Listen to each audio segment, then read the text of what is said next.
Halo semuanya, balik lagi di channel Halo Edukasi.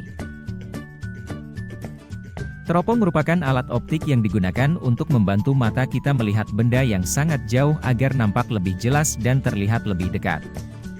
Nama lain dari teropong adalah teleskop. Berdasarkan prinsip kerjanya terdapat 4 jenis teropong.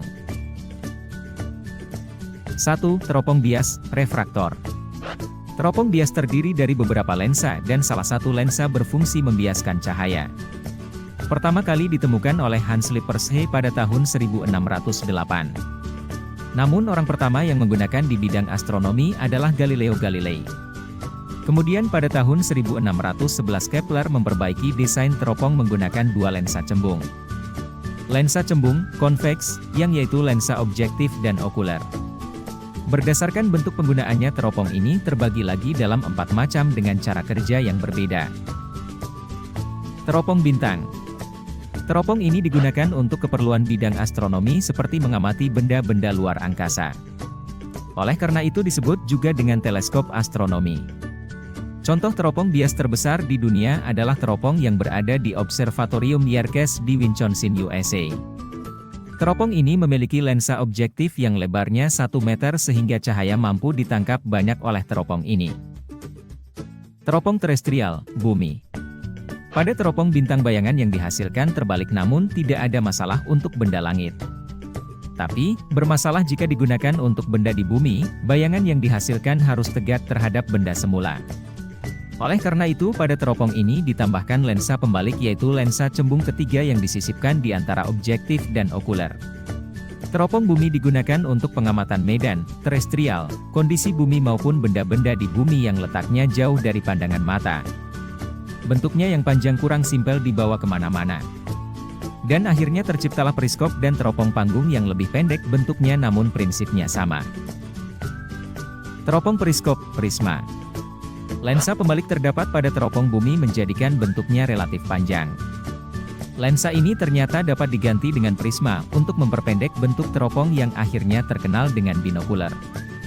Karena menggunakan sepasang prisma siku-siku sama kaki yang disisipkan di antara lensa objektif dan okuler.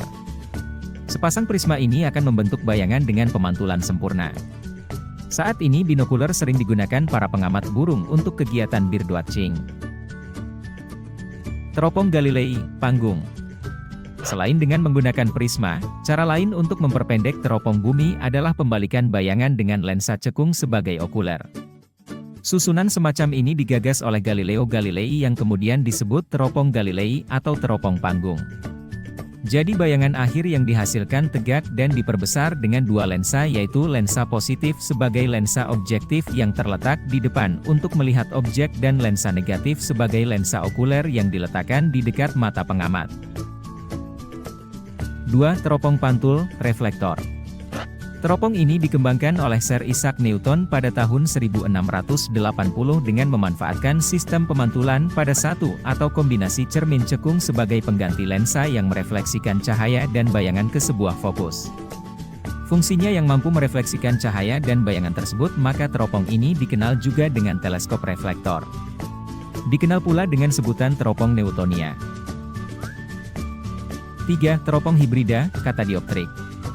Aslinya teropong ini dikenal dengan nama teleskop katadioptrik. Prinsip kerja dari teropong ini merupakan gabungan dari teropong bias dan pantul yaitu merefraktor dan mereflektor. Perangkat yang digunakan lensa di satu sisi dan cermin di sisi yang lain. Melalui lubang di cermin utama, cermin sekunder memantulkan cahaya ke lensa mata. Kelebihan pada teropong katadioptrik ini yaitu sudut pandang yang luas dan akuransi kedetailan lensa ataupun cermin lebih tinggi dibandingkan teropong yang lain. 4. Teropong ruang angkasa. Teleskop Hubble ini sangat membantu ilmuwan dalam mengamati dan mempelajari tentang objek luar angkasa dan jagat raya dengan menempatkan teleskop di sekitar 600 km di atas permukaan laut. Hubble ini berotasi terhadap bumi seperti bulan dengan kecepatan 8 km per detik. Waktu yang diperlukan sekitar 97 menit sehingga sehari dapat berotasi 16 kali. Dengan bantuan sistem kerja teropong ini dapat membantu para ilmuwan untuk mengamati kejadian di ruang angkasa. Kejadian yang pernah ditangkap oleh teropong ini yaitu kejadian supernova, planet ke-10, Xena, beserta satelitnya Gabriel, bahkan temperatur dan usia benda langit dapat diketahui beserta unsur kimia di dalamnya. Demikian penjelasan 4 macam teropong beserta fungsinya. Sekian video kali ini, semoga bermanfaat. Jangan lupa untuk like, subscribe, dan aktifkan lonceng notifikasi agar tidak ketinggalan informasi penting lainnya dari Halo Edukasi.